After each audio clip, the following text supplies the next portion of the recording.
不要再抱怨楼下小贩中心的杂菜饭越来越贵了，因为远在中东和东欧的炮火正在强制向每一个新加坡普通家庭征收高昂的地缘政治税。当你为了 9% 的消费税和逼近6块钱的2肉1菜感到肉痛时，你真正面对的其实是全球供应链断裂带来的系统性危机。对于30多岁背着 BTO 房贷还要养娃的新加坡中产来说，这已经不是少喝一杯 Kopi 就能解决的问题了。大家可以在弹幕或者评论区打出你最近觉得涨价最离谱的日常消费品，我们一起来看看这波冲击到底有多深。今天这期视频，我们将穿透表象，带你看看外部动荡如何精准收割你的钱包，以及在这个充满不确定性的时代，普通家庭究竟该如何重新设定生活节奏，避免成为大国博弈下的牺牲品。接下来我们要讲到的高层警告，可能会颠覆你对现状的认知。前几天，李显龙国务资政在德意区的一个颁奖仪式上，对当前的局势给出了明确的表态。他呼吁大家节约用电，相互扶持。很多人听完可能觉得，这不就是老生常谈的官方安抚吗？如果你这么想，那就太不懂新加坡政治的运作方式了。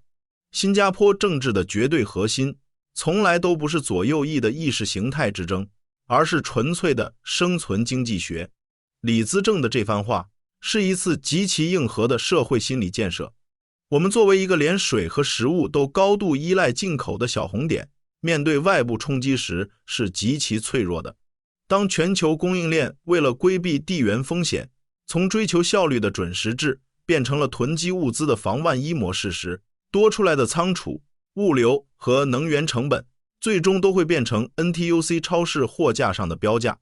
政府虽然准备了真金白银的定薪与援助配套，今年也发了 CDC vouchers， 但大家心里清楚，这些只是强心针，不是特效药。高层释放的真正信号是，太平盛世那种线性的高增长时代已经结束，普通家庭必须立刻把生活模式从进攻切换到防守。说到这里，我想问问大家，你觉得今年政府发的 CDC vouchers 够填补物价上涨的坑吗？欢迎在评论区告诉我你的真实感受。既然大环境已经定调，那么面对高通胀和高利率的双重夹击，我们普通家庭的钱袋子到底该怎么守住？下一章的实操策略，建议大家一定要看完。既然宏观环境我们无法改变，那30多岁的新加坡普通家庭到底该怎么破局？第一步，也是最重要的一步，就是立刻重构你的家庭资产负债表，进行极限压力测试。现在很多年轻夫妻有一种错觉，觉得通胀来了就要拼命投资去跑赢通胀，这是极度危险的误区。在全球资产重新定价的今天，盲目冲进股市或者高杠杆炒虚拟币，大概率会被当成韭菜无情收割。真正的硬核防御策略是降杠杆、锁现金。你可以马上拿出手机看看你的房贷配套，目前你的房贷是绑定 SORA 浮动利率还是固定利率？过去10几年我们习惯了低利率环境，但现在游戏规则变了，美联储的动作直接影响新加坡的基准利率。如果 SORA 利率继续在高位震荡，你每月的按揭可能要多出几百甚至上千块。如果家里还有2个孩子要上幼儿园，加上各种兴趣班的开销，你的家庭现金流还能撑几个月？在这段时期，绝对不要去碰那些非刚需的溢价资产，比如为了面子，硬扛着高息去升级私人公寓，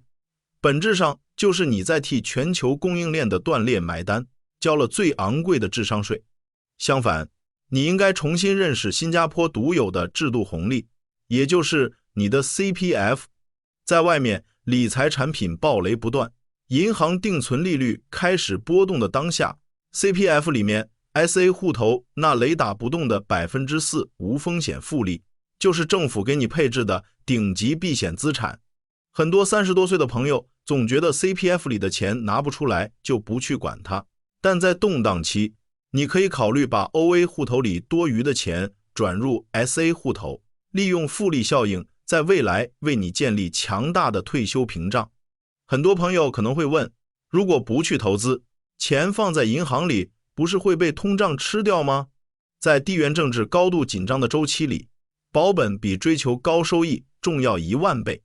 当跨国企业开始收缩预算，你手里的现金就是你家庭的救命稻草，你必须守住家庭的现金流，把子弹留在手里。建议每个家庭至少储备6到12个月的日常开销作为紧急备用金。今晚吃完饭，夫妻俩就应该坐下来，把所有的账单摊在桌面上算清楚，砍掉不必要的开销，把每一分钱都用在刀刃上。当你把财务上的防守做好之后，接下来要面对的就是更加残酷的职场生存战了。在跨国大厂纷纷裁员的今天，你的饭碗还端得稳吗？我们下一章接着深聊。除了财务上的防守，你最大的资产其实是你自己。作为亚太甚至全球的跨国企业枢纽，新加坡的职场从来就不相信眼泪。